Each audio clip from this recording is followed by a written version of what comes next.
तुम्हारे यहाँ खुदा के नाम पर झूठे वचन देने का हुक्म है।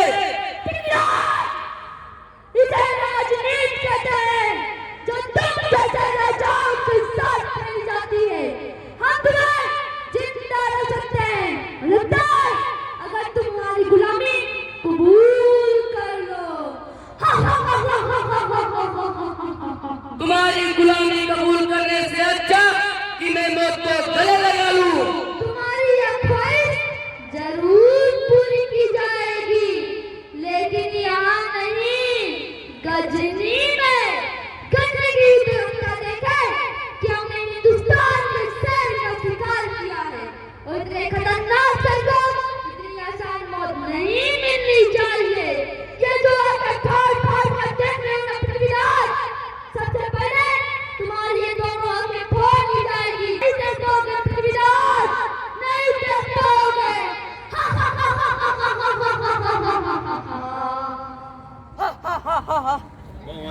उससे बोलो, अब वही बोलेगा।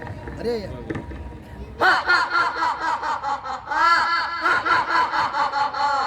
मोहम्मद साहब गोरी, हमने अपना वचन निभाया, अब तुम भी अपना वचन निभाओ और दिल्ली की राजगद्दी अब हमें दे दो। क्यों नहीं दे सकते मेरे दोस्त? तुम्हारी मदद के बिना मैं पृथ्वीराज को हरा नहीं पाता। तुम्हें तो नाम मिलना ही चाहिए। सिपाहियों, जी हुजूर, गिरफ्तार कर लो इस गद्दार को। क्या ये क्या कह रहे हो मोहम्मद साहब गोरी? तुम मुझे जानते नहीं कि मैं कौन हूँ? कल तक तो तुम कन्नौज के राजा थे, लेकिन आज तुम मेरे कैदी हो। चलो जाओ, अपनी छोटी जान के लिए अपनी बेटी का सुहाग गुजार सकता है, और अपने ही मुल्क के लोगों के साथ गुलामी के अंधेरे में धकेल सकता है। वो राजा नहीं, गद्दार होता है, गद्दार।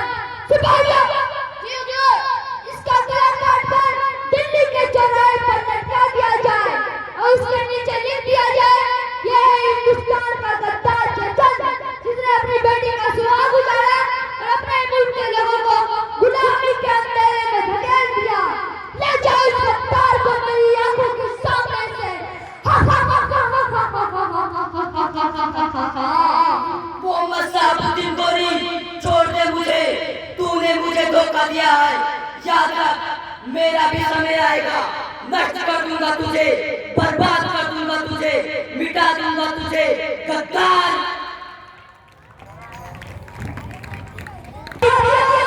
सोने की चिड़िया कहे जाने वाले भारतवर्ष को हमारी सेना वापस लौट कर आई है। इस बेसुरान दौर से हमारा मुल्क अमीर हो सकता है। हथकड़ियों में चल रहे ये कैदी कोई और नहीं, दिल्ली का राजा कहे जाने वाला पृथ्वीराज चौहान है, जिसने हमारी सेना को 16 बार शिकस्त दी थी, 16 बार।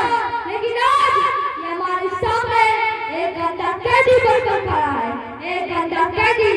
इसे जल्दी सजाए मौत दी जाएगी, सजाए मौत।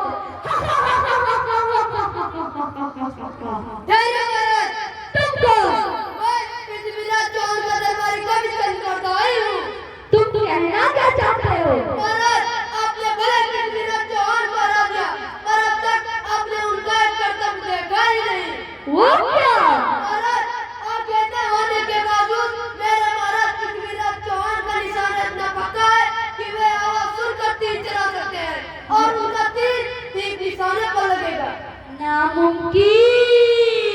आपको विश्वास नहीं होता तो स्वयं अपनी आंखों से देख लीजिए।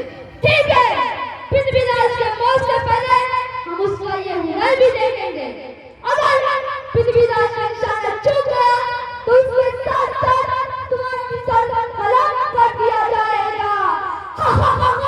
मैं तैयार हूँ। यदि आपकी आज्ञा हो तो हम इस कला को दिखाने की तैयारी कर सकते हैं। सिपाहियों,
बहुत ही शानदार प्रस्तुति।